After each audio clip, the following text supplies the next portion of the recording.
எதனால எல்லாருக்குமே வந்து முலாம்பழம் சாப்பிட சொல்கிறேன் அப்படின்னு பார்த்துக்கலாமா? மெயினாக வந்து இந்த முலாம்பழத்தில் வந்து நீர் சத்து நார் சத்து ரொம்ப அதிகமாக இருக்குது. தாராளமாக எல்லாரும் எடுத்துக்கலாம். முக்கியமாக ரொம்ப நாளாக அல்சராக இருக்குது, எனக்கு என்ன மெடிசன் எடுத்து நான் சரியாகலை அப்படி இருக்கிறவங்க சாப்பிட்றதுக்கு முன்னாடி மதியம் ஒரு பவுல் ஃபுல்லாக வந்து ஒரு கப்பு வந்து முலாம்பழம் வந்து ரெகுலராக சாப்பிடுங்க.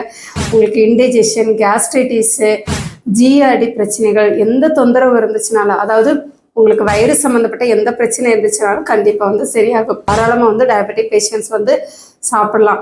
அதே மாதிரி நம்ம ரொம்ப ஒபீஸாக இருக்க, நான் வெயிட் லாஸ் பண்ணணும்னு நினைக்கிறவங்க, இதில் வந்து கேலோரிஸ் வந்து ரொம்ப கம்மி, அதனால ஈஸியாக வந்து உங்களுக்கு வந்து வெயிட் லாஸ் ஆகும்.